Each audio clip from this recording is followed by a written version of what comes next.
Association. On behalf of the 3 million dedicated NEA members in Michigan and around this country, I am here to say this. We must and we will do everything from now until Election Day to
stop this gouging, and the Republicans said, hell no. And as I'm talking about this, let's look at the rest of their plan. The GOP plan on economics. It's 5 things. Raise prescription drug prices, increase health care premiums, cut Medicare and Social Security benefits, cancel student loan forgiveness, and this last one really worked in the UK. Drive up inflation and the deficit by cutting taxes on the rich. Now, why do I say that? Because you're not going to see that in their ads. But you know who's on our side? You know who's the problem solvers? Governor Whitmer. Senator Stegner. Mayor Goodman. Congresswoman Lawrence. Congresswoman Lee. Secretary of State Benson. Attorney General Nestle. Excuse me. Now why am I so intense about this today? Because it's a race. You see it like I do.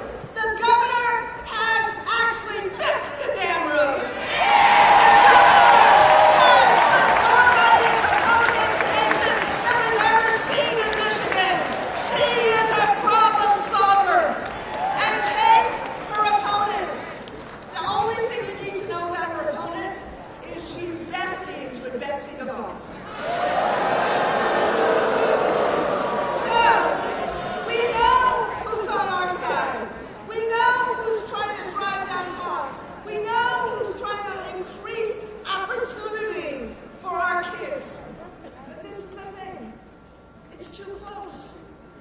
It's too close.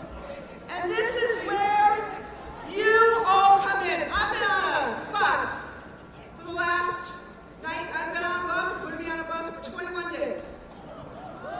We are in many states.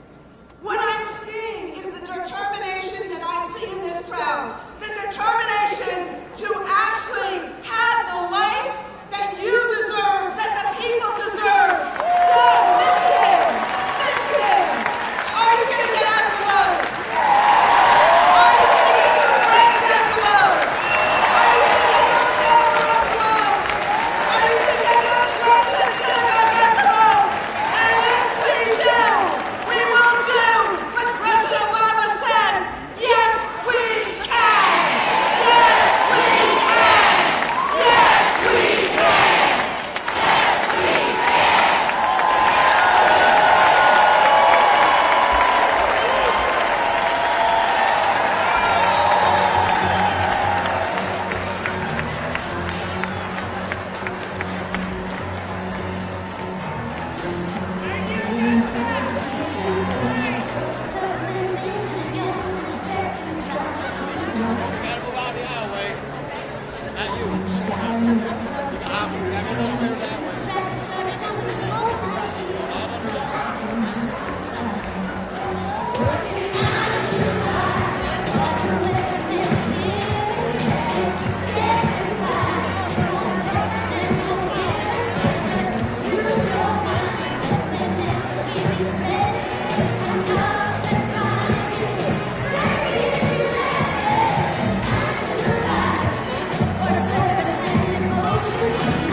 Ladies and gentlemen, please welcome Attorney General Dana Nessel.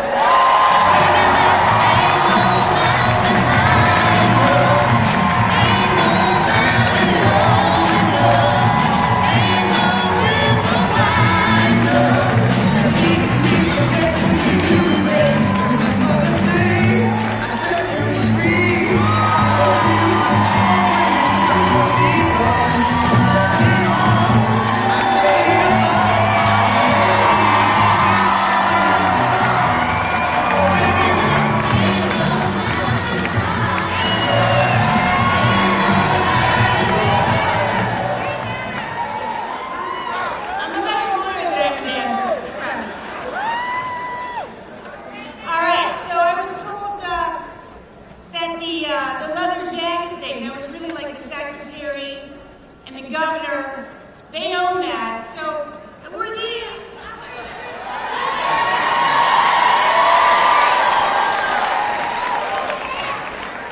they're actually leather, not leather, but it was the closest I could do. The best I could do. So again, my name is Dana Nessel, and it has been the honor and the privilege of a lifetime for the last 4 years to serve as your Michigan Attorney General.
did happen, I'm the only one of the three of us who actually knows how to file a writ of habeas corpus, so they should totally click up with me, is what I'm saying. That's not gonna happen. Call me old-fashioned, but I think that we ought to have an attorney general who fights to prevent and prosecute domestic terrorists, not support and embrace them. And as long as I'm attorney general of this state, I'm going to continue to protect all communities in Michigan.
of Michigan without our Attorney General, Dana Nessel. Are you ready to do everything we can to make sure she continues being our Attorney General? Are you ready? Are you ready to work harder than you did in 2018? Are you ready to work harder than you did in 2020? Are you ready to work harder than you've ever worked before? Are you ready to make sure that no absentee ballot is left behind? Are you ready to make sure voters get to the polls on Election Day? Well, in a few moments, we're going to hear from President Obama. And he has said, and I'll tell you what he's going to say. He said time and time again, whatever we've done so far, it's not enough. It's not enough. We are 10 days from Election Day. We all know who and what is on the ballot November 8th. You just heard from our great Attorney General. You're going to hear from our governor. But make no mistake, there's something on the ballot that you won't see in a name. Something on the ballot that you may not know, or that voters may not know, because the name, the word is not on the ballot. But there are no yard signs to tell you. There's no TV ads saying this. So I'm here today to tell you, democracy is on the ballot.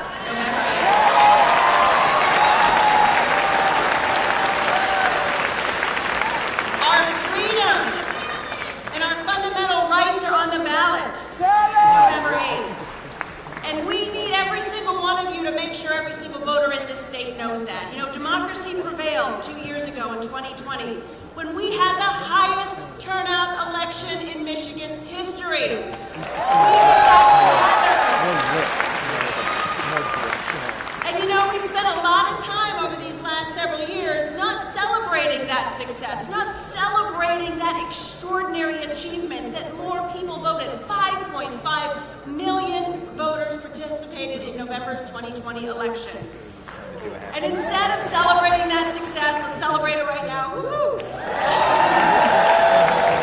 But you know, I'll tell you what I've been doing since, I know a lot of you too, we haven't been celebrating, we haven't been talking about how to repeat it, we've been fighting an escalating, nationally coordinated attack on the future of our democracy. And in that battle, which is nationwide, Michigan is ground zero.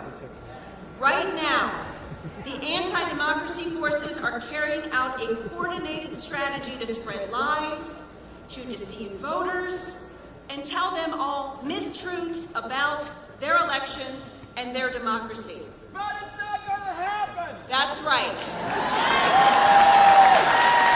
Exactly. Woo!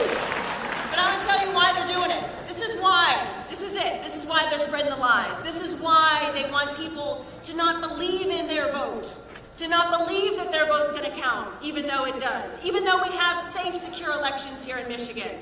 They're doing this to suppress the vote. They're doing this to make sure we don't repeat that high turnout again this time or in the future. They're doing this, they're spreading lies to discourage you and every voter in this state from participating in our democracy. They're doing this to ease the path to overturn the will of the people if they don't like it. It's a disgraceful power grab, and we have to call it out for what it is.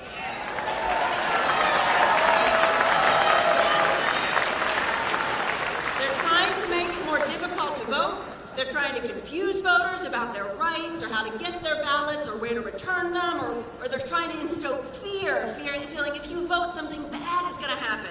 The only thing that's going to happen if you vote is that you're going to leave knowing that you did everything you can to ensure democracy prevails in Michigan.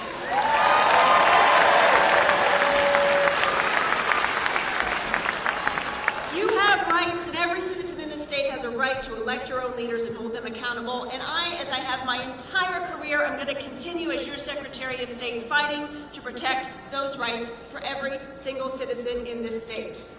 But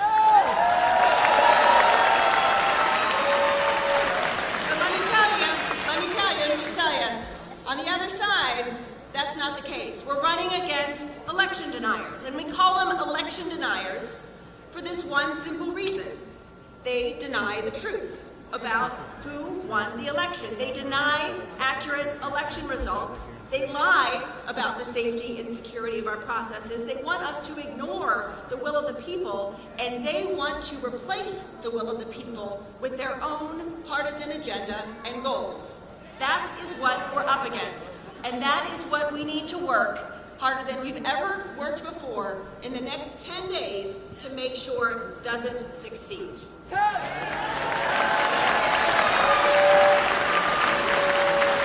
me tell you this.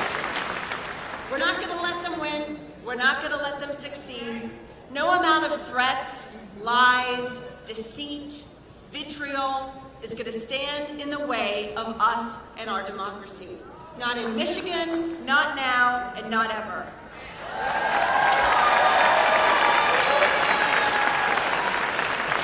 So here's how we win. Here's how we win. If you and I and people of integrity all across this state speak the truth, stand up for every voter for Michigan's elections, and get officials to follow the facts and obey our laws, democracy will prevail. It will prevail this year, it will prevail in 2024 and beyond. Because when we work, we win. When we do the work, we win.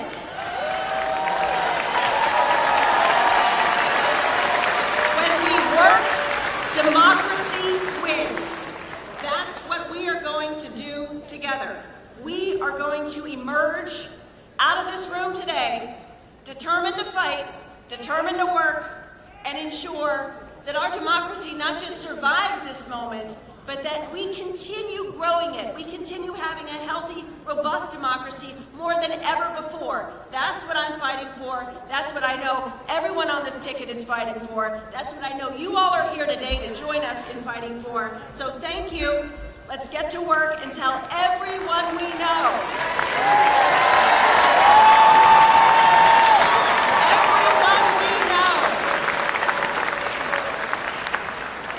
Everyone we know to vote for democracy. Say it with me, vote for democracy.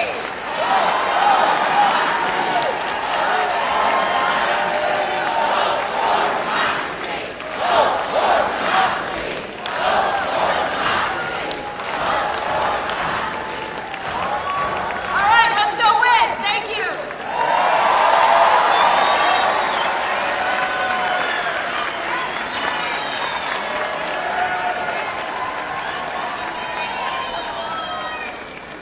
Ladies and gentlemen, please welcome Senator Gary Peters.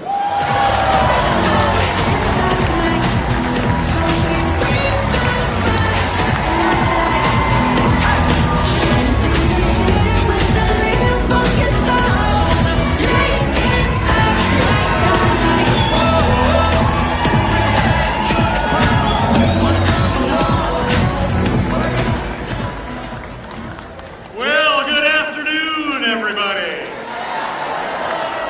I tell you, what a great day. You know, we woke up this morning, it was foggy, we couldn't see very far. And as the morning progressed, the light started to come out. And I'll tell you, the light is shining now. And as that light is shining, I hope you're with me. I can see in a few days, a great Democratic victory here in Michigan.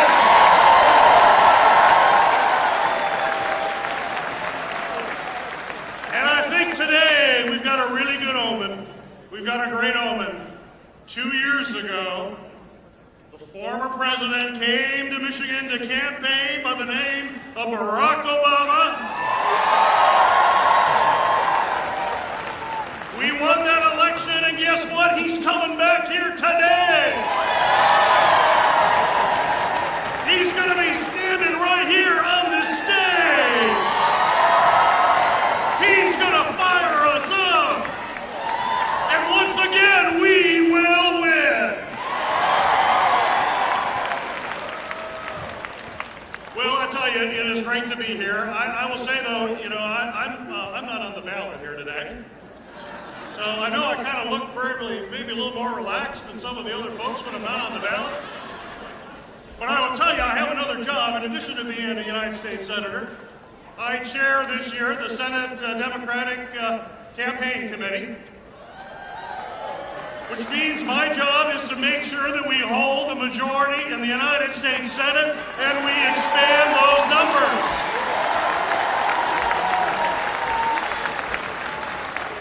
And I'm here to tell you, because of the work that we're going to be doing around the country in our key states, we will hold the majority in the U.S. Senate. We will add to those numbers.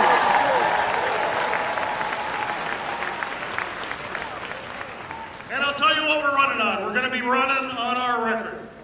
In 2020, thanks to the work of everybody here, we elected President Biden and Kamala Harris to be the President and Vice President. We have a majority in the United States Senate and a majority in the U.S. House of Representatives. And we went to work. We went to work, if you remember, coming out of the pandemic, that horrible time that we went through together, and how folks needed help, how we needed economic help for families who were struggling, who needed a stimulus check and needed to have an opportunity to know their businesses would survive. And we passed the American Rescue Act, helping small businesses survive to keep people employed in this country. We made sure vaccines were available, that we could prevent the disease from spreading, and helping people with health care. We helped get this country through the pandemic, and guess what? Guess what? In that critical time for the American people, when we passed that law, not one Republican voted for it. Not one Republican. So if people need a contrast in this election, it's pretty clear. Not one Republican stood up to help the American people. It was the Democratic Party and Democrats who stood up for the American people.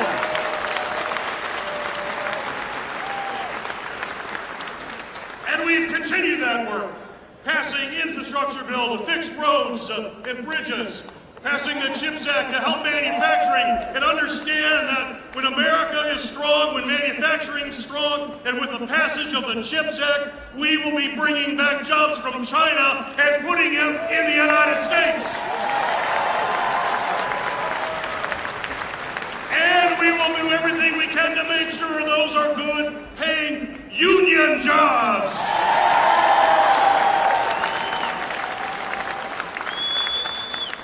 We all know we're dealing with inflation now. We know that's happening around the world, in Europe and other places around the world, and it's happening here. But who is actually rising up to deal with it? We passed the Inflation Reduction Act, and we did something that all of us have been fighting for a long time. And that's trying to bring down the cost of prescription drugs that continue to go up at a price that's unacceptable. And what we were able to do with that act was to allow Medicare to finally negotiate with drug companies to bring those prices down for people. And as we're bringing those drug prices down, the Democrats took on the drug companies, and guess what?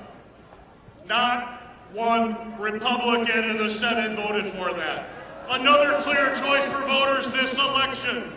When it came to the rising cost of prescription drugs and seniors having to make a horrible choice between food and drugs, who stood with them? It was Democrats who stood with them. While Republicans stood with large drug companies and oil companies as we move to renewable energy. It is a clear choice. The other thing that I want to have folks talk about as you're out there campaigning as well. You've heard from both Dana Nessel and Jocelyn Benson on what's at stake here in this election when it comes to protecting our democracy. And we know that one thing that is absolutely critical is that we put judges in place that actually believe in the rule of law.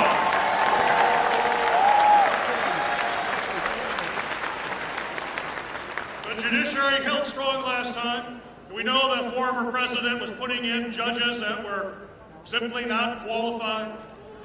Very ideological, we've seen those decisions. But so far, with the Democratic majority in the Senate and President Biden, we have now appointed over 80 federal judges to the bench, including a great Supreme Court Justice in Brown Jackson. She is an amazing Supreme Court Justice. And for the record, we have now appointed more federal judges than any president since JFK, and that's because we held these majorities and we have been firm in making sure that our judiciary stays strong against those election deniers and folks who put out the big lie, they will never win.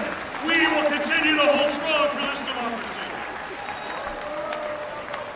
And that's why we have to make sure Bernstein and Bolden are elected to the Supreme Court in the state of Michigan.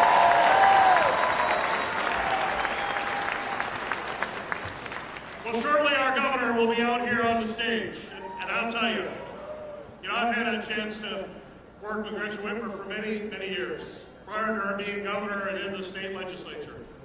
And I will tell you, you will not find a harder worker, someone passionate about fighting for everyday folks. I'm just going to give you one story where I really saw her do an incredible thing. And this was back when she was in the state Senate, in the minority. As we were working to expand health care coverage for President Obama to make sure that everybody could have health care coverage in this country. A key aspect of that was expanding Medicaid. And the Republicans were opposed to that. They're opposed to expanding health care to everybody, no matter who you are, no matter where you live. But it was Gretchen Whitmer that took up the cause in the state Senate that was able to pass legislation that extended health care to 600,000 people in the state of Michigan.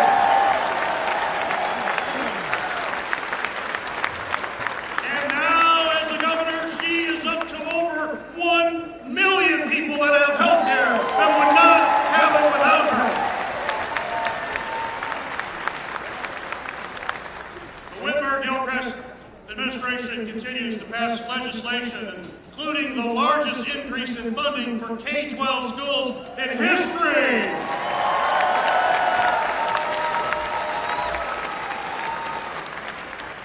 She's helped families with a rebate on their insurance, putting children in pre-K as well as daycares at unprecedented numbers and creating jobs. And she's done all of that without raising taxes. It has actually reduced the deficit here in the state of Michigan.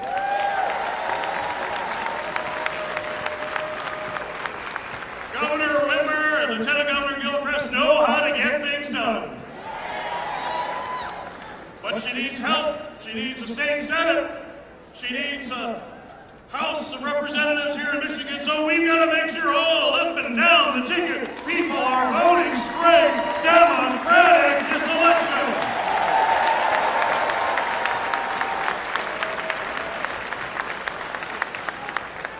Now we know, and I'm seeing this around the country in the races that I'm working on to hold, the Republicans are outspending us. They always do. They got a lot of money. They got one guy that gave over $1 billion. Over $1 billion. I think it was 1.3 billion for those who are a little counting. That's a heck of a lot of money. So they're outspending us, so they always have more money. But the one thing we have that they don't have, and we're going to show that we continue to have that, is that we have people power. We can get out and work. We can knock on doors. We can make calls. We can bring people to the polls.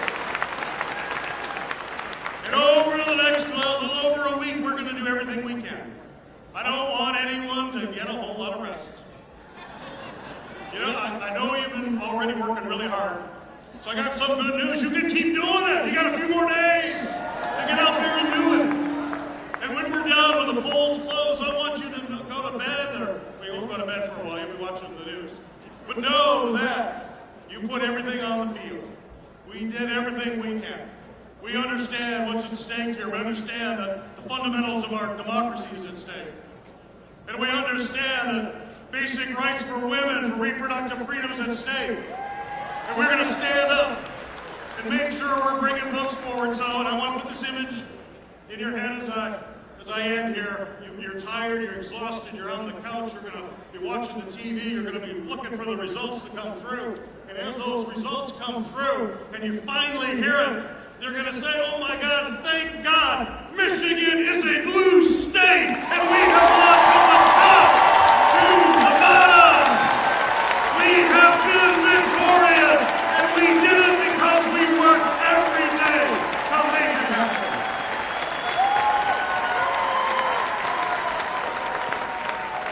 So I now have the privilege of introducing my partner in the Senate, who has been an incredible mentor to me as I work. Debbie Stabenow has been a champion for issues that we all care about.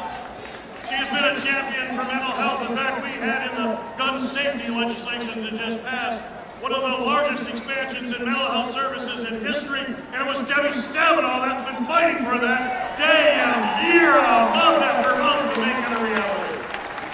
Debbie Stabenow fights for working men and women, for manufacturing or agricultural jobs. She is an amazing person, so please, let's welcome to the stage my partner, the 1-2 punch from Michigan, Debbie Stabenow.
Michigan, for loving America, and for being willing to step up and serve.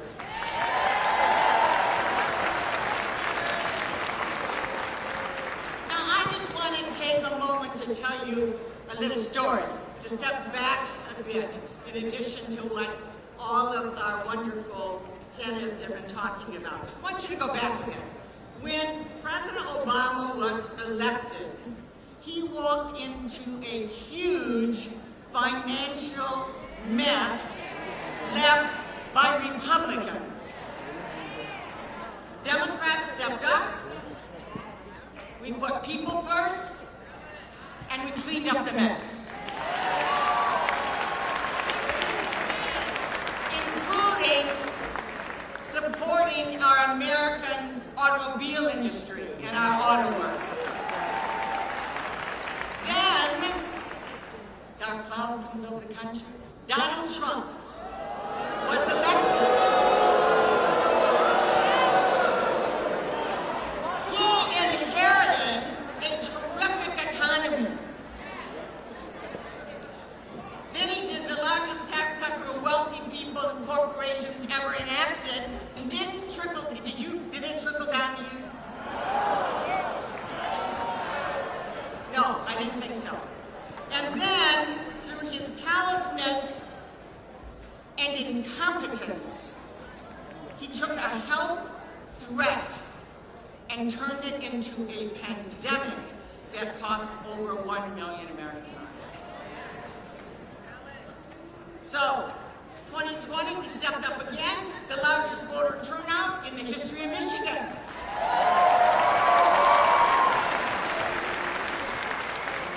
And President Biden, Vice President Harris were elected to stop the dangerous disaster of Trump. But again, they inherited a mess. Did you get the theme going here? Republicans create messes, then we elect Democrats and we clean it up. Right. And with the smallest Democratic majorities in Congress, I think ever, you don't get closer than 50-50 in the United States Senate, we went to work to get things done for people. We passed the American Rescue Plan, which you heard about, to save lives, to put our children back to school safely, to help our small businesses, to help everyone survive and get our lives back. And every single Republican, as Senator Peters said, voted no. Not one Republican voted yes. Then we focused on jobs and the economy. We actually have a renaissance in manufacturing going on in Michigan right now. And thank you, Dr. Whitmer, for your leadership. It's been a wonderful partnership. We're bringing jobs home. We really are. It's not a slogan anymore. We are actually bringing jobs home. And a huge investment to fix the damn road.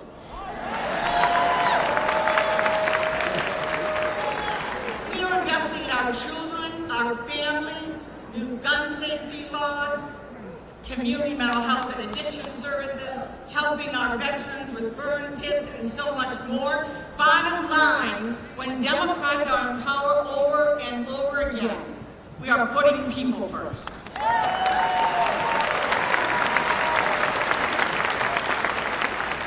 Now, we need to listen up, because Republicans only like to talk about bad news. You know, they're rooting for inflation. Go, inflation, go. The good news is 10 million new good-paying jobs have been created in less than 2 years. The lowest unemployment rate in 50 years. Wages have gone up, but the challenge is, in addition to supply chain breakdowns, we have global inflation and prices are too high. Okay, we know that. It doesn't take rocket science to fill it, when you're filling up your tank, not to know that. The question is, who's going to do something about it? So, we put our heads down, we passed the Inflation Reduction Act, and we lowered the price of prescription drugs, and starting in January, $35 cap for insulin.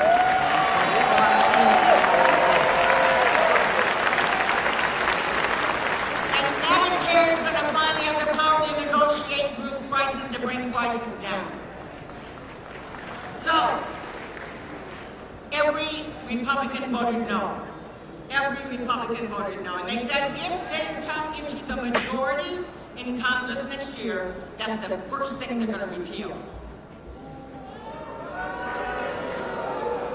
Reinsured corporations will pay their fair share of taxes. Republicans voted no. We passed the largest effort to tackle the climate crisis, lower energy costs, and create clean energy jobs, and the Republicans, no surprise, voted no. Bottom line is this. When people talk to you about the difference between Republicans and Democrats, we took on big pharma, we took on big oil, we took on the NRA, we took on corporations that don't pay their taxes, and we won victory.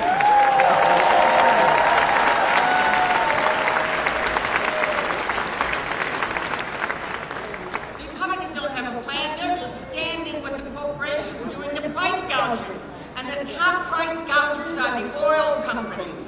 When you're paying that price at the pump, that's the top price gouger as well as prescription drug companies.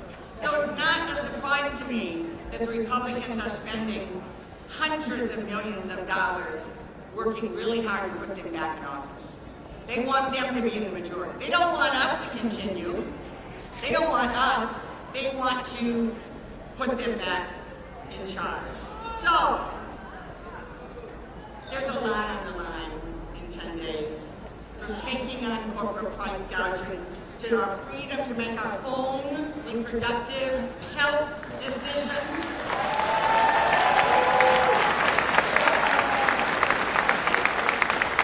To the future of our democracy. And we have a choice. Every person has a choice.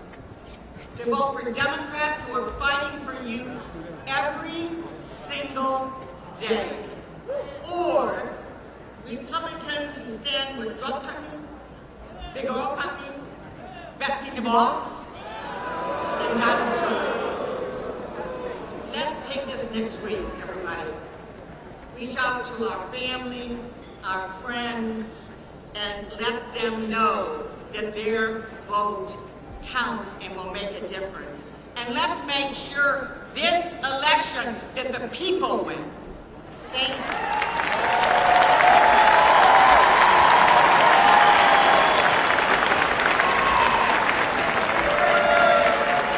Ladies Ladies and gentlemen, please welcome Lieutenant Governor Garland Gilchrist.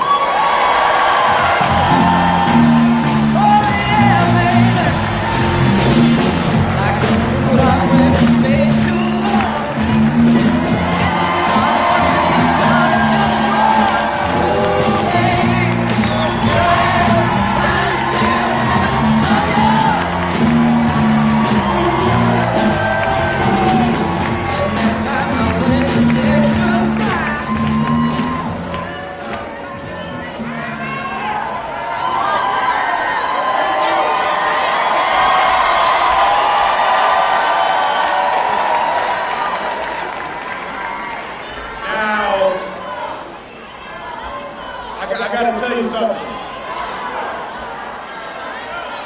Somebody need some help over here? Need some help over here, please? Somebody needs medical attention over here, please?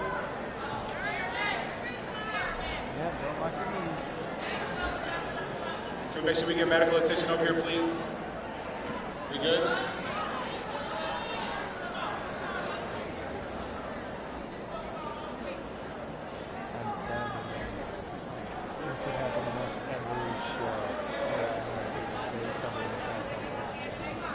We want to make sure we take care of everybody. That's how we do.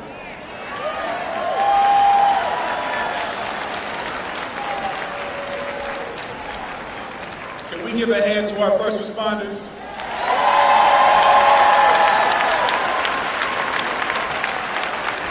One of the biggest differences between Democrats and Republicans is when we say we support somebody, we support somebody. And when we say we support our first responders and the people who keep us safe, we actually mean it. So let's give them another round of applause for taking care of everybody here, and everybody in every community, and everybody in Michigan, and everybody in America. I am so proud to be back here at Randi with y'all in Detroit. So I know we got a lot of Phoenix in here. I see the band in here taking care of everybody. But this is the Go Blue Day, y'all.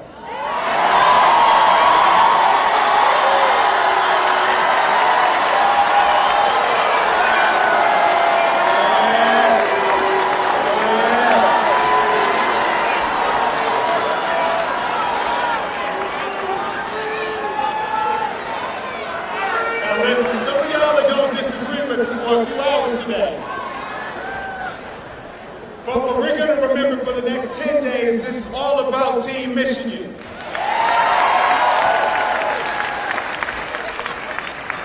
This is about political power. We are here in Detroit because this is where political power resides.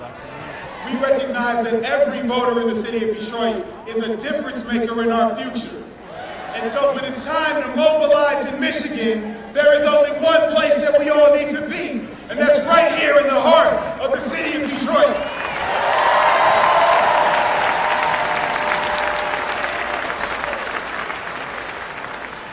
Me and Gretchen Whitmer are so proud to be your governor and lieutenant governor because we believe that it is our responsibility to use the tools that the voters of Michigan, when you showed up in record numbers, gave us to deliver for our communities. That is why here at this amazing high school,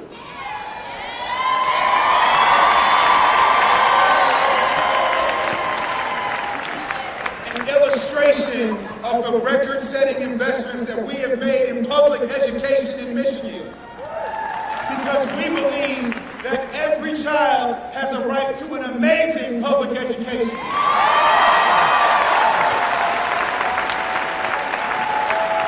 And that starts with taking care of the adults, the education professionals who take care of our children. Thank you. We believe everyone in Michigan should have a path to being their best self. That's why Governor Whitmer and I have invested in Michiganders at every stage of life. Starting with our record investments in the expansion of access to child care for 150,000 more families in Michigan. I have a 3-year-old in daycare right now. I know that daycare is expensive and there's not enough of it. So That's why we worked to open 1,000 new child care businesses in the next 2 years here in the state of Michigan. To make sure our young people can be early readers and feed into this K-12 system that has more money per pupil than ever in the history of Michigan. More money for student mental health. More money for higher teacher grade. More money for school safety.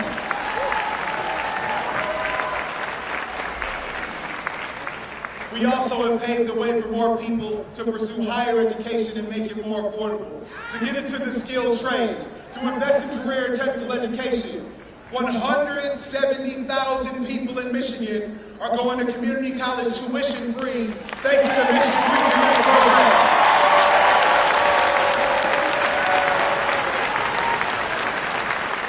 We just signed into law the Michigan Achievement Scholarship, so that 4 out of 5 Michigan high school seniors starting next year will have a 4-year scholarship to college.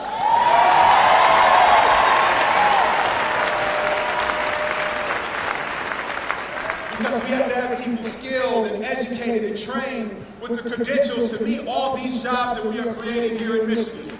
We've created 30,000 new jobs in the automotive sector.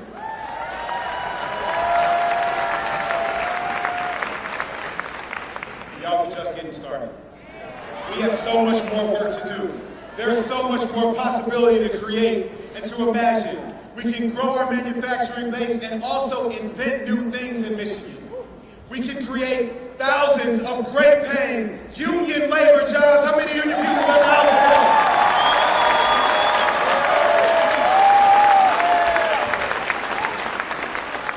We say thank you to these unions for delivering everything for us.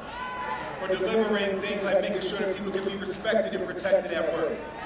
For making sure that people can retire with dignity. And I got something to say about retirement. Democrats, when we get into majorities in Lansing, we're going to repeal that retirement tax.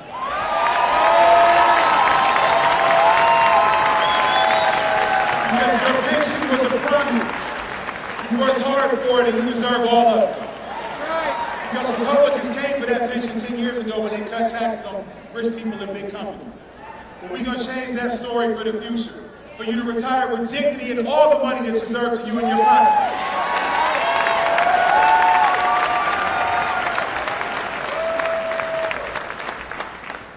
It's time for us to mobilize to make things happen.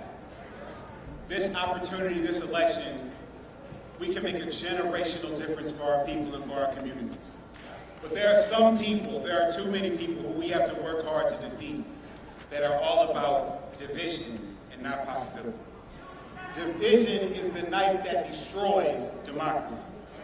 And we will defeat the politics of division with our politics of possibility. We will defeat their fear and racism and hate with our politics of imaginative inclusion.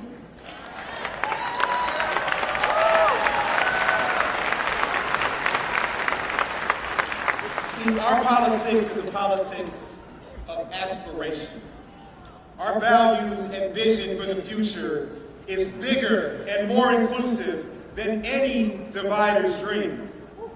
Our Michigan has a place for everyone in its present and its future to be their fullest, most authentic, and best self.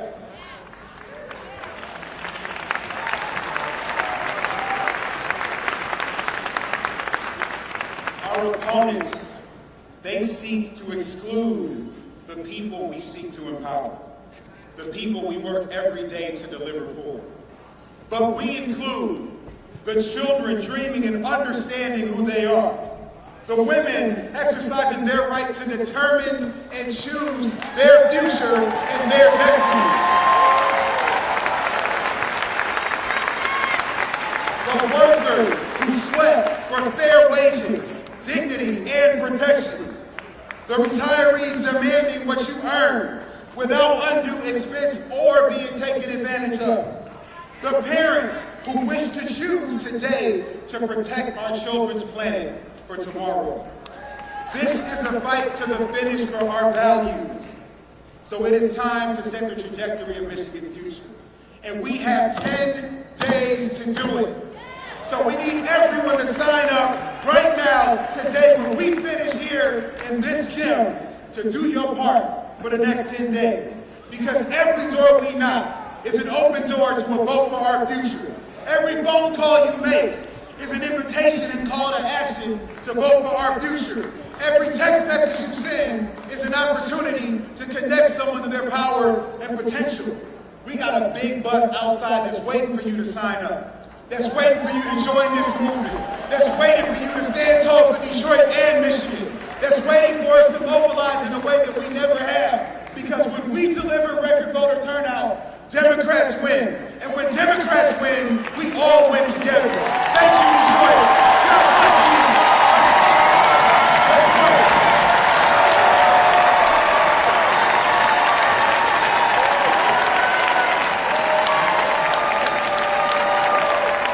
Ladies and gentlemen, please welcome Governor Gretchen Whitmer.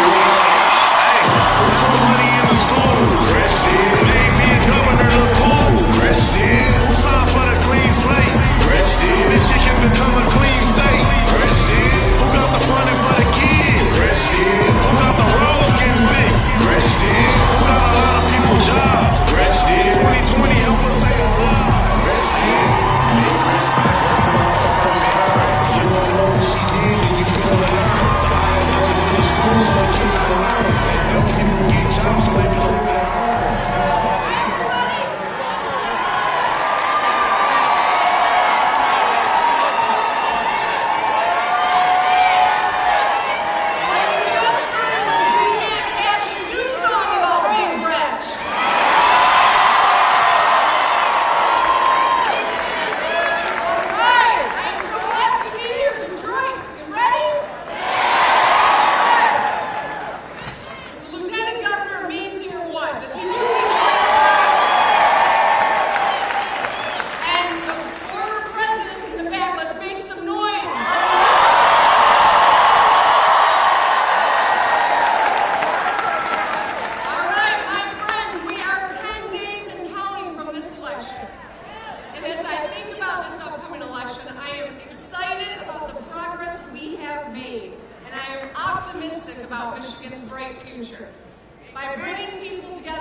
on this ballot.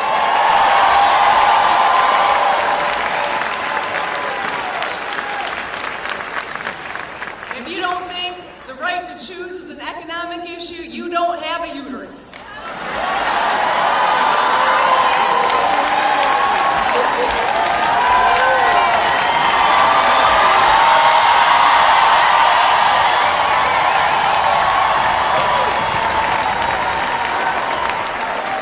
So we cannot trust our future to dangerous people. People who peddle conspiracy theories. People who think they only win if someone else is losing. People for whom problems are more politically valuable than solutions. Those who want us so divided and so angry we don't see their ideas are downright dangerous.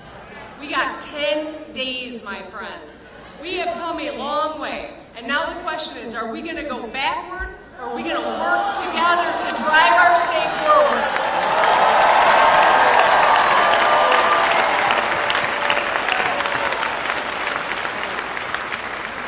We have always known this would be a close election. And there is too much at stake to take anything for granted, to take any person for granted, to take any community for granted, to take any vote for granted. So please, do something every day between now and this election. Make sure that you are knocking doors. You sign up for a shift with the One campaign. Here at the event today, you can sign up. And make sure you're doing the outreach to your family and your friends and your coworkers and your fellow worshipers, your neighbors, your loved ones. I am so grateful for your support. Together, I know that we are strong enough to face down any challenge that comes our way. Whether today we might go our separate ways for 3 hours, the Lieutenant Governor's going to be going blue, I'll be saying go green.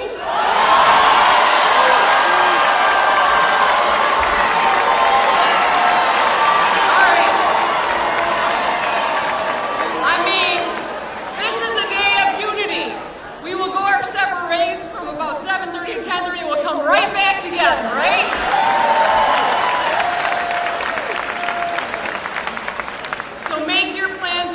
Make sure that all your loved ones do as well. Vote, volunteer, and please, every day between now and the election, eat a damn vegetable. I need this army to be healthy and strong.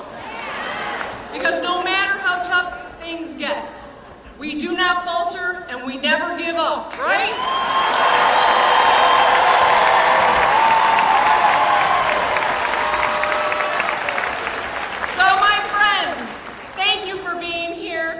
Lining up at 7 o'clock this morning. Thank you for showing the best of Michigan. Let's make some noise and welcome the 44th President of the United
Let me just get this out of the way because I know it's controversial. I will not be weighing in on the Wolverine Sparks. I'm not touching that. I'm not touching it. I know where your governor's at, but I cannot get involved. I'm not sadder on that. I mean, I was just down in Georgia.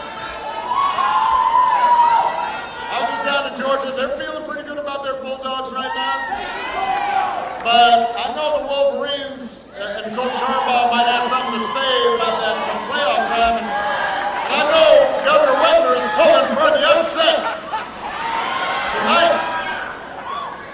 But I am not here to talk about college football.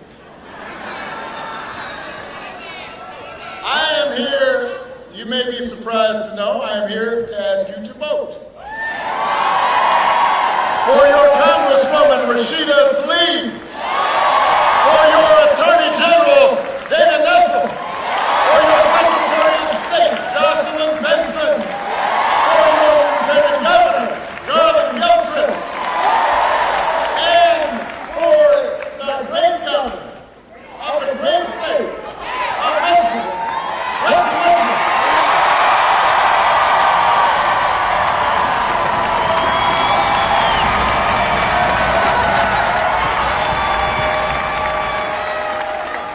And you got two ways to vote.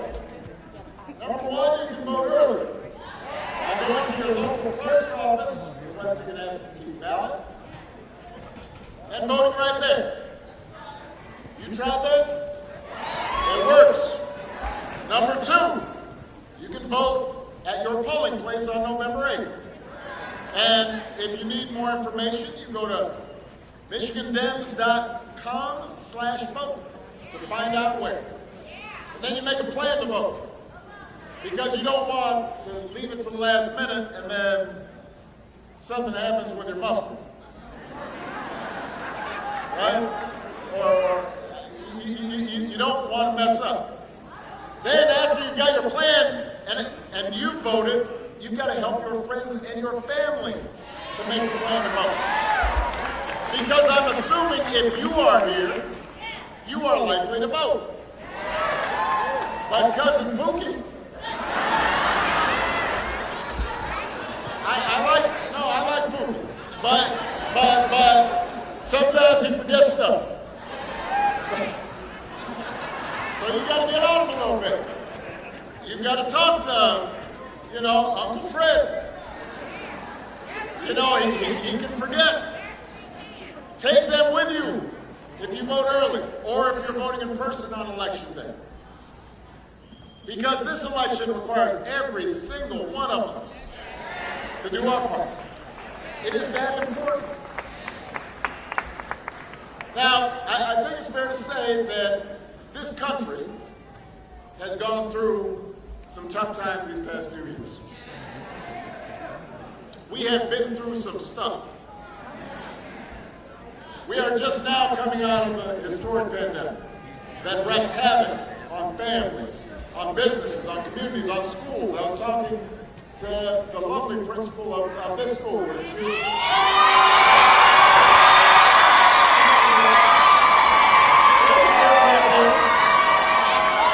By the way, one thing that happens as you get older, principals, police officers, doctors, pilots, they all start looking really young to you.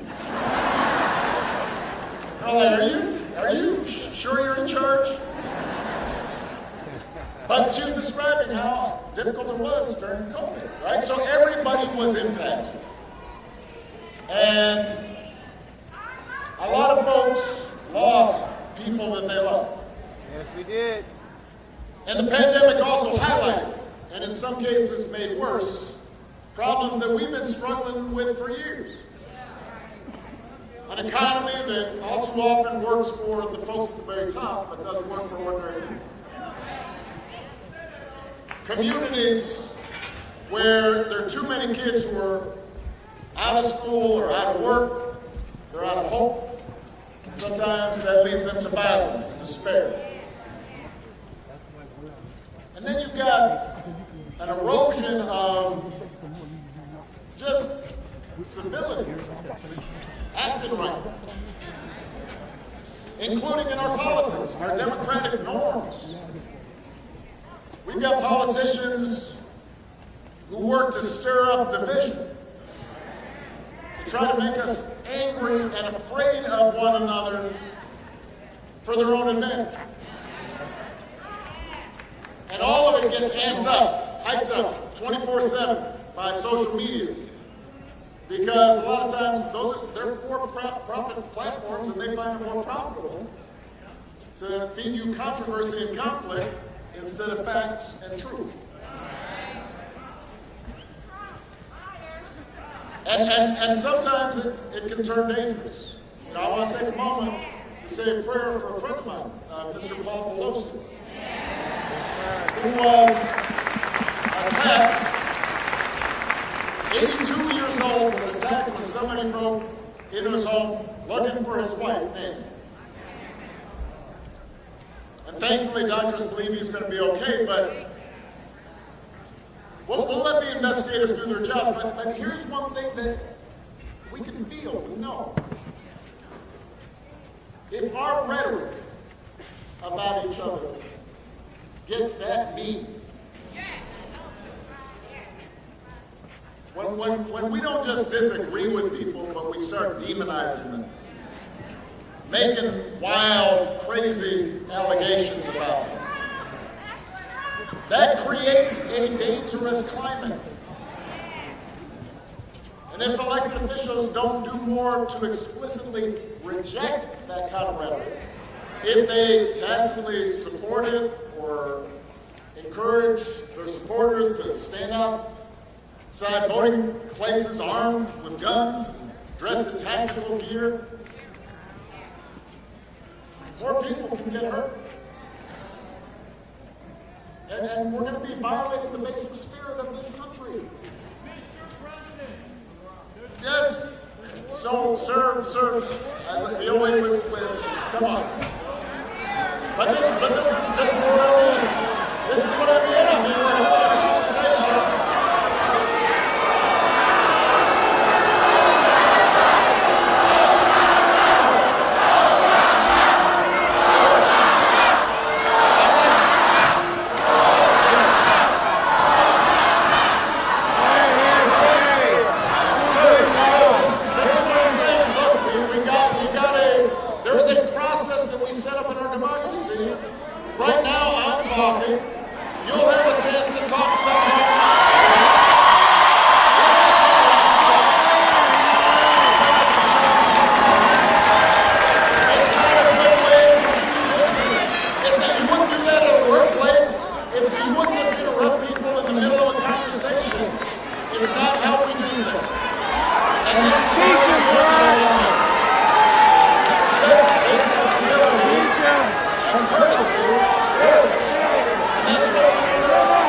Go clean your room. Do something useful. Right. And I said, actually, that won't make me feel better. And she said, all right, but it'll make me feel better. We don't have time to vote. The only way to make this economy fair is if we fight for it. That's right. All of us. The only way to save our democracy if we together work for it, all of us. And that starts with electing people who know you, and who see you, and who care about you, who understand what you're going through day in, day out. You did that 2 years ago when you sent Joe Biden to the White House. He is fighting for you every day. He's got your back. He's doing everything he can to put more money in your pockets, to make your streets safer, to bring back even more good-paying jobs here to Michigan. You did it when you voted to send Gary Peters and Debbie Stabenow to the Senate, and Brenda Lawrence, and Sheila Queen, and Haley Stevens, who worked, by the way, in our White House to help save the auto industry. That's when you get the Congress. You did it when you voted for Gretchen Whitmer for governor. Now you need to do it again. You gotta do it again. Because there may be a lot of issues at stake in this election, but the basic question you should always be asking yourself, but especially right now, is who will fight for you? Who's on your side? Not who talks a good game, but who's walked the walk.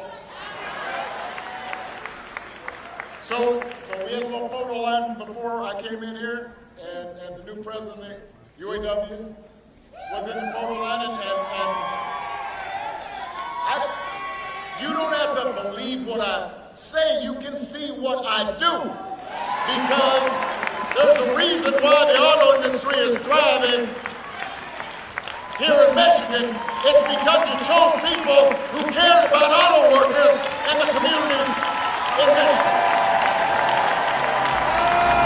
That's the kind of people you want representing you. And that's the choice in this election. Who's going to work and fight for working people who are struggling to pay the bills? Now listen, inflation is a real problem right now. Sometimes, we don't want to talk about certain issues. It's a problem not just here in America, it's a problem worldwide. It's one of the legacies of the pandemic that wreaked havoc on supply chains. So, and folks in the auto industry understand what happened. You couldn't get parts. Suddenly, there aren't as many cars, and prices go up. So that triggered inflation, and then we've got a war in Ukraine that sent gas prices through the roof.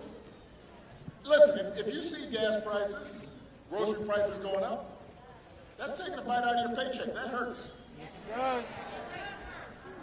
The question is,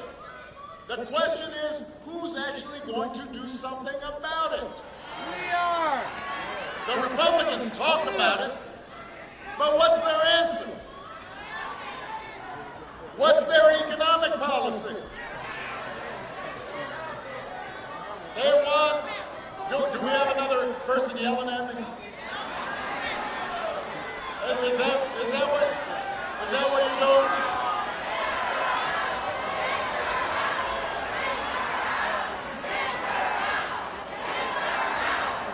No, we don't have to change. Where was I? See, because wait. I was getting to a good part here, and you're about to be distracted again. Remember what I said now. Don't be like that dog and up. Squirrel. Don't be distracted. Because I was making an important point here. So inflation's a problem. What is the Republican answer? Look, I mean, if they had a great answer, that'd be one thing. But you know what their big economic policy is? They want to gut Social Security and Medicare, and then give big tax cuts to the wealthy and some of the most successful corporations in the world. That's their agenda. And by the way, that's their answer for everything.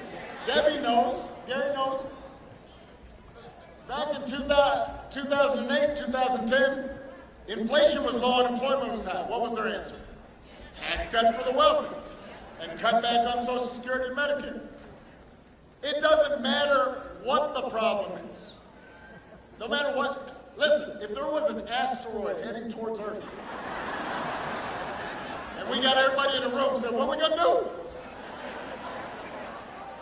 I think we should cut taxes for the wealthy. No, that's not gonna help you. How's that gonna help you? I mean, it's great, I guess, if you only have one answer to every economic problem. You know, it'd be like if you're taking a math test and you just said 8 every time. And that was always, those answers won't help you. That's why Democrats have actual plans to take on drug companies to get lower prices, to get the oil industry to clean up its act, to pass laws to make housing more affordable. Leaders like Whitmer are working to make sure cars are being built and high-tech manufacturing is being done right here in Michigan instead of China. That's an actual plan.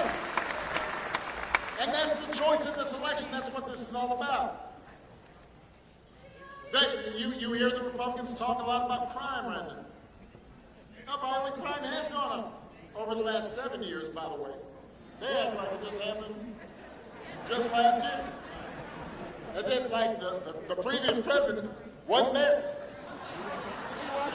And by the way, it didn't just happen in so-called blue states. Turns out it's gone up in conservative rural states too. Where Republicans are in charge, but they don't mention that in the ads. So here's the question: who will fight to keep you and your family safe?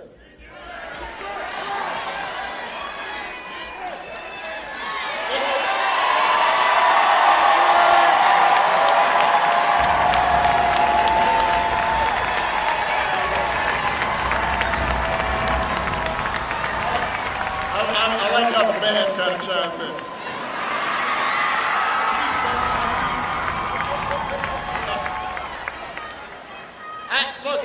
Is it Republican politicians who want to flood our streets with more guns, who actually voted against more resources for police departments? Or is it leaders like Gary Peters, Debbie Stabenow, Haley Stevens, Rashida Tlaib, Brenda Lawrence, who worked with President Biden to pass the first major gun safety legislation in nearly 30 years? That's the choice in this election.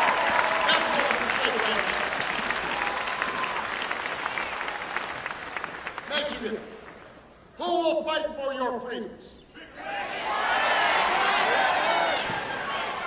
Is it a bunch of Republican politicians and judges who think they should get to decide when you start a family or how many children you have or who you marry or who you love?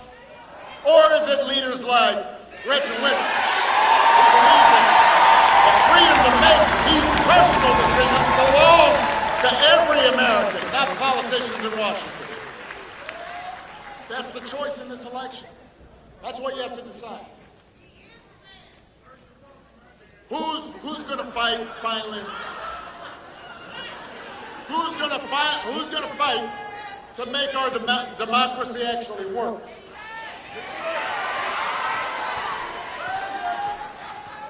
I've been reading up on some of these candidates on the other side. Lord have mercy.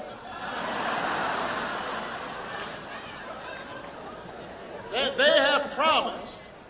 They promised if they get control of Congress, they'll spend the next 2 years investigating their political opponents, including Joe Biden. Some of them said they'll impeach Joe Biden. When you ask them what for, they're not sure yet. You're laughing, but it's true.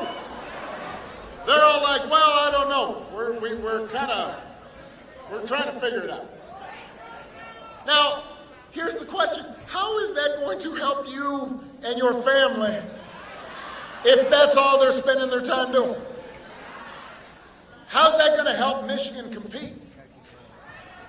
Or do you stand a better chance with President Biden and Democratic leaders who've worked together, sometimes with Republicans, to pass an infrastructure bill that will create new jobs, who've made health care and prescription drugs more affordable, who made the single largest investment ever to fight climate change? That's the choice in this election between politicians who seem willing to do anything to get power and leaders like Gretchen, who share our values. Leaders who are practical and just want to make your lives better and move this country forward. And let me be clear about this mission. Because sometimes I'm at these Democratic rallies and I feel a little sad about this because this hasn't always been such a starkly partisan thing. You know, my favorite president was a guy named Abe Lincoln. Helped found the Republican Party. It used to be that there were GOP members, including here in Michigan, who were actually on board with civil rights and championed investment in our infrastructure and believed in the rule of law. It wasn't that long ago. And you might not agree with them on everything, but you could work with them. If they were your neighbors, your friends, you talked to them. And there was a practical sense of how we could get stuff done. But these days, just about every Republican politician seems obsessed with two things. Owning the libs. Oh man, we're going to own the libs. And getting Donald Trump's approval. That seems to be their agenda. They're not currently at least, they are not interested in actually solving problems. They are interested in making you angry and then finding somebody to blame. Because that way they're hoping you may not notice, you may be distracted from the fact that they don't really have any answers to your problems. Now, I can tell you what Gretchen Whitmer is obsessed with. With all the noise, all the nonsense going on out there, all the chatter and the tweets and the TikToks, she's focused on the fundamentals. Good jobs, lower costs, better schools, and fix the damn roads.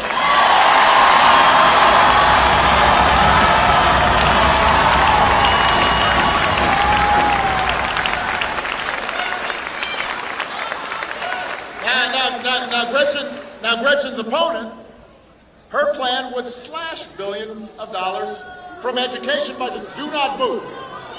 Vote. Booing doesn't help. They can't hear you boo, but they can hear you vote.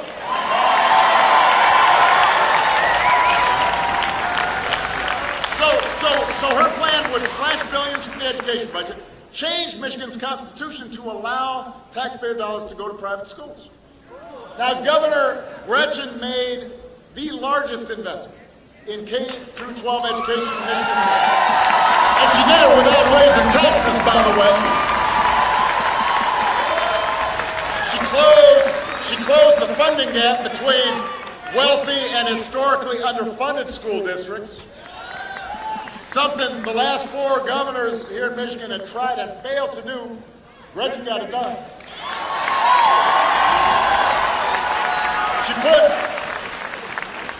She put Michiganders to work repairing over 13,000 lane miles of roads. That's a lot of roads. That'll take you to Miami and back more than 4 times. She's working to make sure that the electric cars that will drive on these roads are made right here in Detroit, right here in Michigan. That's what you want from a public servant. You don't want a lot of wild, crazy talk. You just want somebody who's doing their job. That's what Governor Whitmer is focused on. I mean, imagine if you know, you hire your plumber. You got an overflowing toilet. It's a problem. He comes in, and you know, you're waiting for the toilet to be fixed. Have you heard about the latest conspiracy of the lizard people? And he starts talking to you about all this stuff. We got to do something about that. You'd be like, no, I just want you to fix my toilet. You'd find another plumber. When you got a good plumber, you keep a plumber. When you got somebody that knows how to do their job, you keep them doing that job.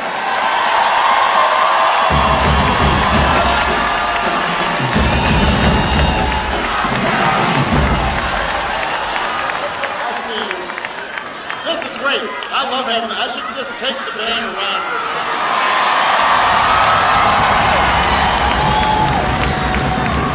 Yeah.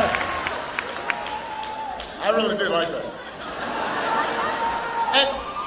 And you know, best of all, Governor Whitmer's, she really is willing to work with anybody to get stuff done. So far, she's signed more than 900 bipartisan bills. Because creating jobs and fixing roads should not be a Democratic or a Republican issue. It should be something we can all get behind. Her opponent has different ideas, though. She seems to be focused on the latest Fox News conspiracy instead of what folks in Michigan actually need. The other day, I did not realize this. I read about this. Somebody had to show it to me.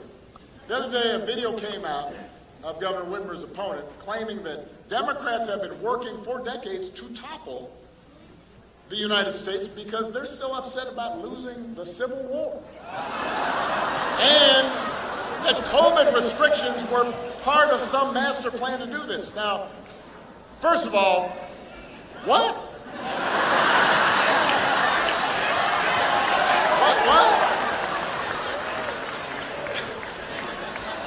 What?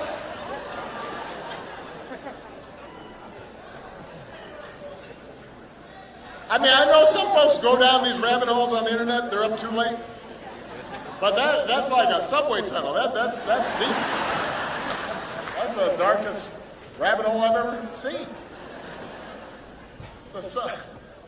And by the way, it's not like this quote was from, you know, sometimes folks get quoted way back when they were in college after a frat party bender, you know, and they just said something.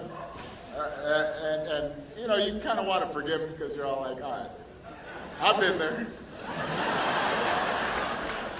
I remember right after that game, you know, we got a little stupid. She said this 2 years ago. 2 years ago. So I guess that's what she actually thinks.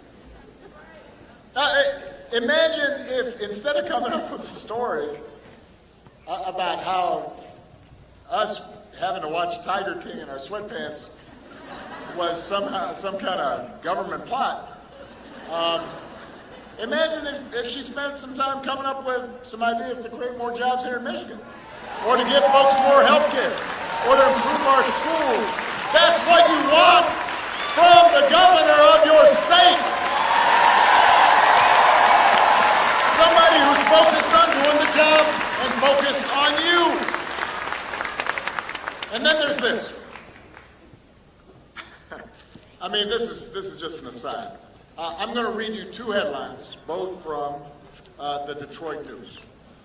One says, Whitmer signs order aimed at lowering insulin costs in Michigan. These are actual headlines.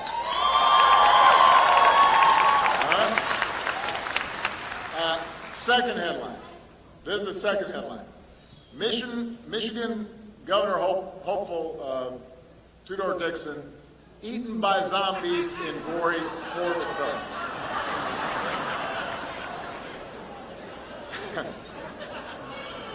I don't actually have anything else to say.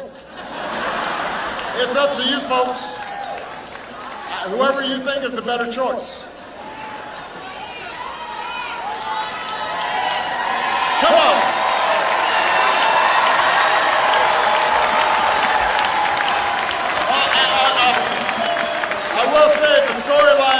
Zombie film is probably more believable than what Governor Whitmer's opponents think happened in the last election. Michigan deserves somebody who's going to work every day and fight for you. Somebody who's already doing it. Who's done it not just as your governor, but for her entire career. And by the way, you also deserve somebody who's going to stand up for a woman's right to make her own health care.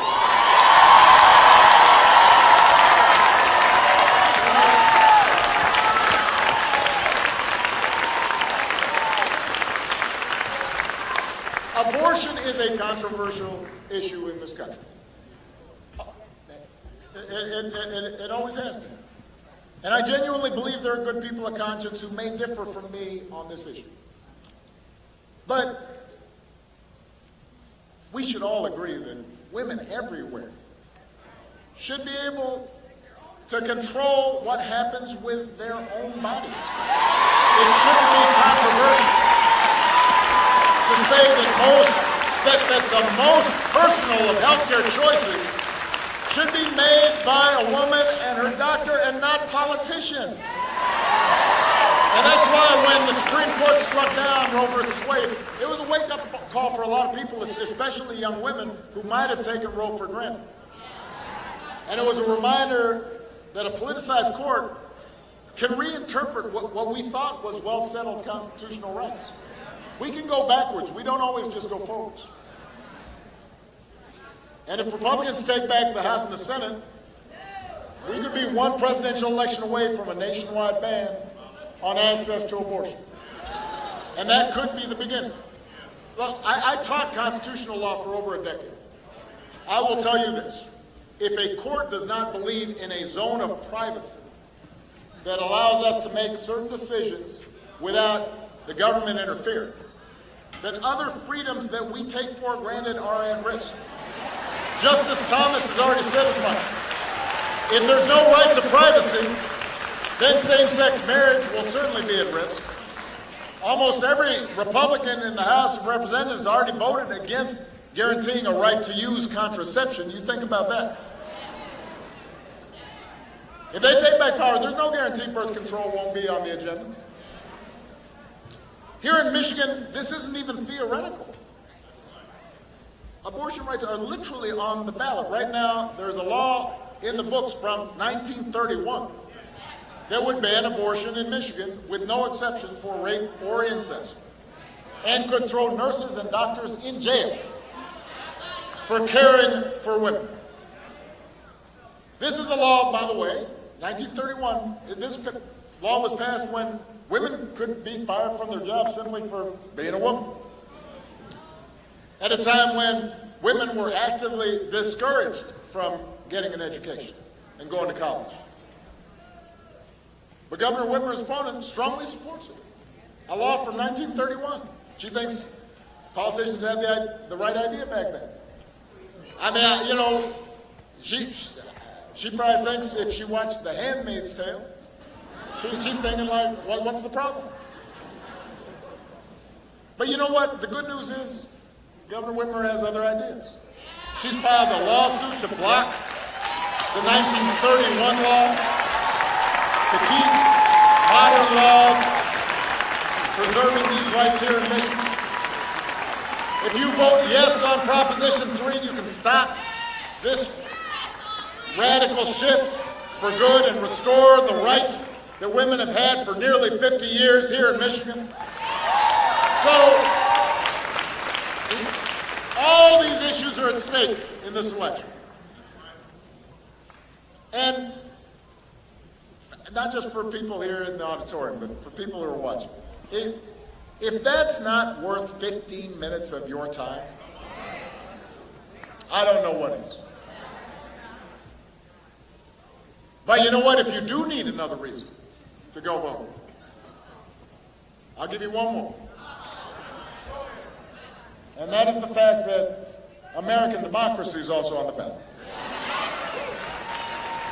Now, I have to admit that sometimes going out on the campaign trail feels a little harder than it's used to. Not just because I'm older and grayer,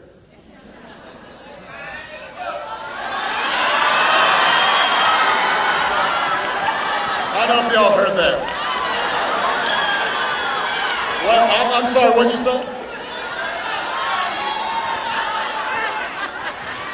Said I was so fine.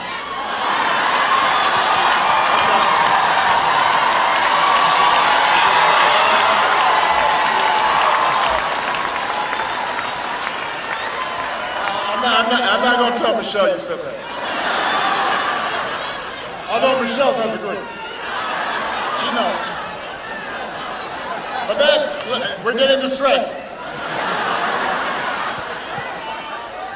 Squirrel.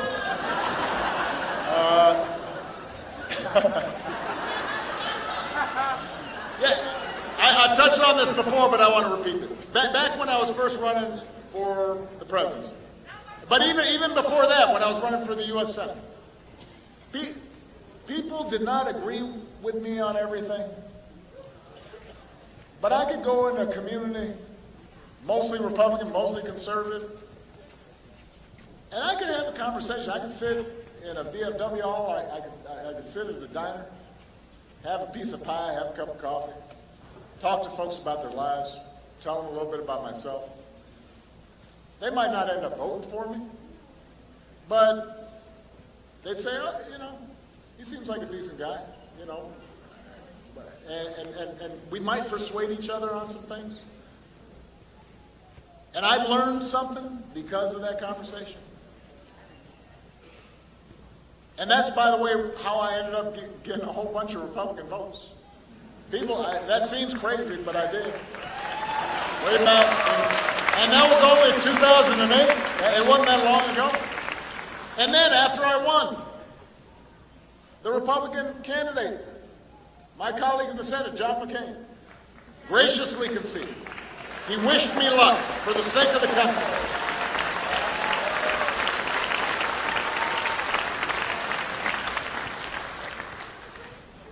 And it feels like that basic foundation of our democracy is now at risk. And you know, sometimes the way this gets reported is it's as if it's just the same on both sides. Look, Democrats we may not be perfect. I'm the first one to admit it. No. Hold on a second. I want to make this point. Politicians, just like all of us, can make mistakes. Nobody's perfect. But I know somebody like a David Stabenow and a Gary Peters. I've worked with them. I served with them in the Senate.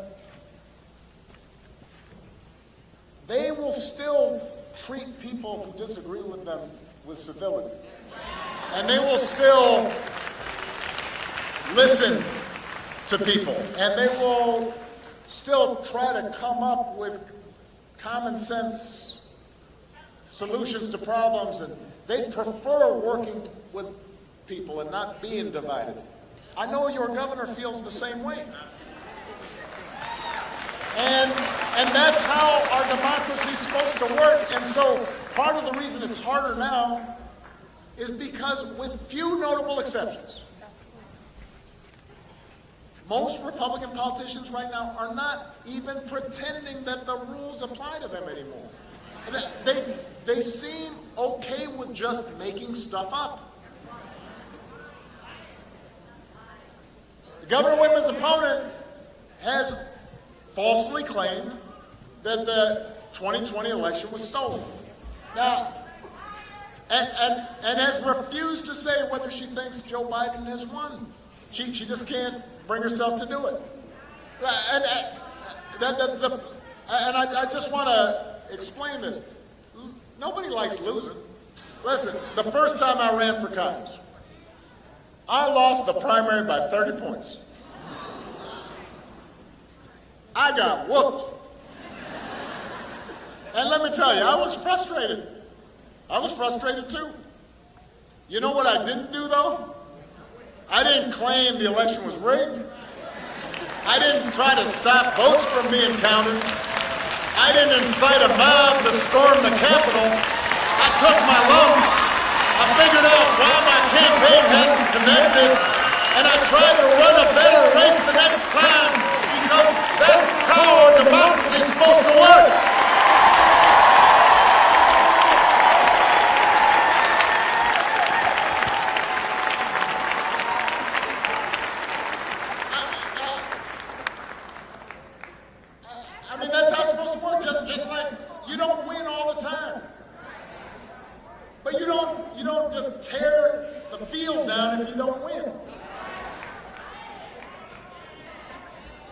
Make a better team.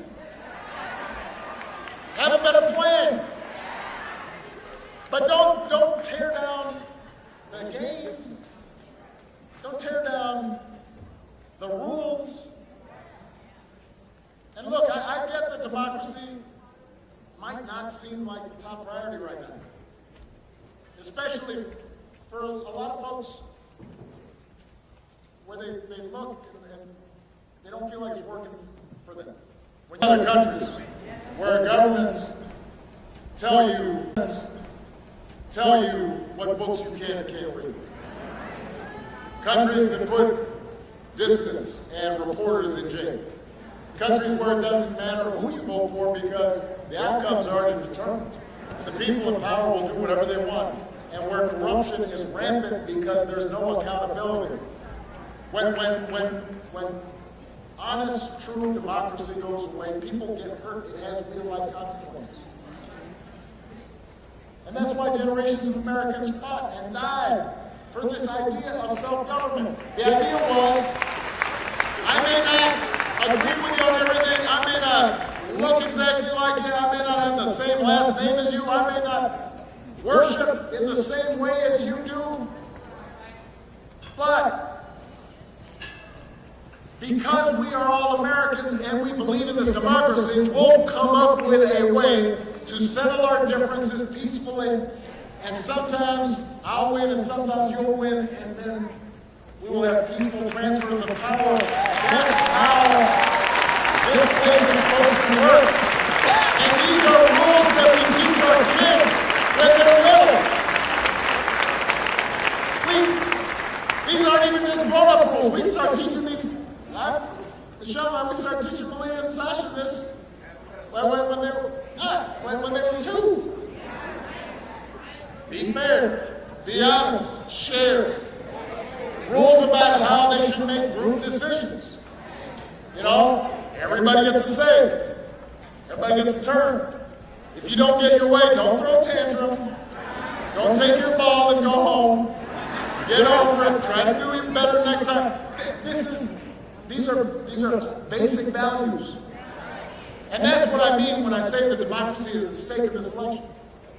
And that's why it's so important to elect Democrats like Governor Whitmer who will stand strong against attacks on our democracy and make it easier for people to vote. Leaders who won't let conspiracy theorists or bullies keep them from doing what's right.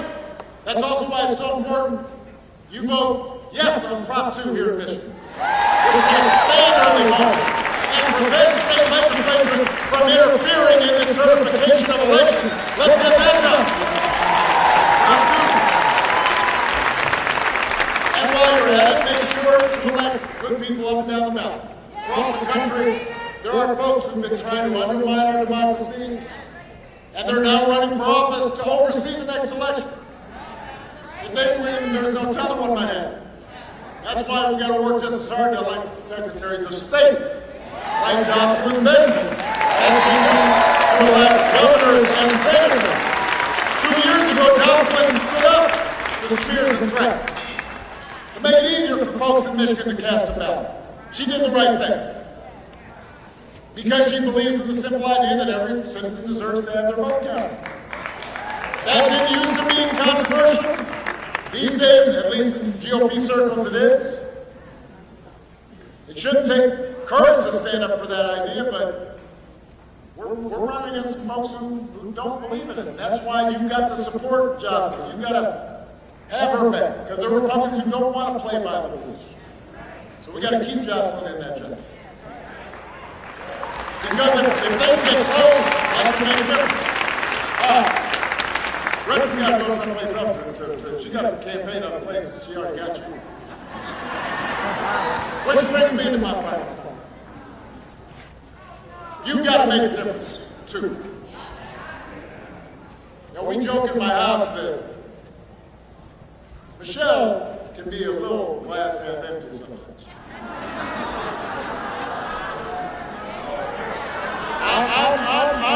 I mean, she reads the news and sometimes it can get her a little low down. I'm the hope and change guy. So I'm usually a little more optimistic. challenge when she gets down about the state of the country or the state of the world, I tell her everything's going to be okay. And I believe it will be.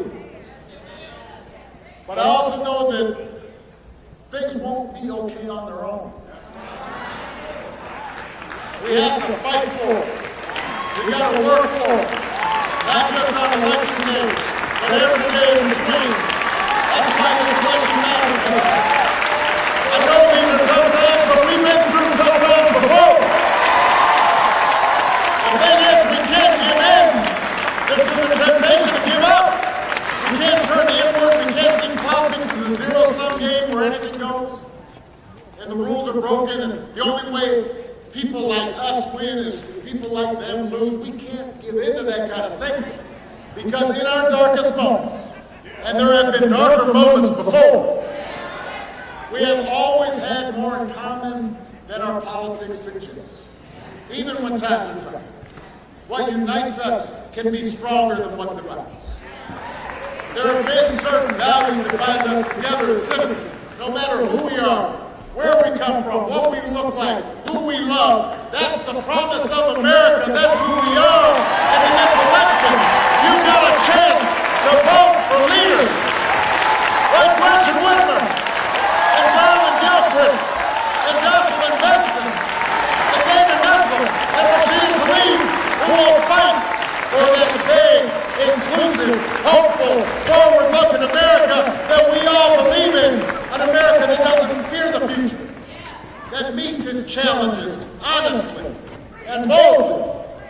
An America where we may not fix all our problems overnight, but where we can make things better. And better is worth fighting for. So if you're scared, if you're anxious, if you're frustrated, don't complain, don't move, don't tune out, don't get distracted, don't get bamboozled, don't fall for the okey-doke that says nothing you say or do matters. You go out and what?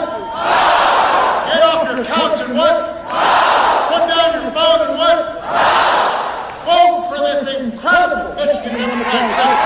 Help your friends and your family and your neighbors and your co-workers do the same. And if enough of us make our voices heard, things will be better. We will heal what ails us. We'll restore our democracy. We're going to build a country that's more fair and more just and more equal and more free. That is our task. That's our responsibility. Let's get to work.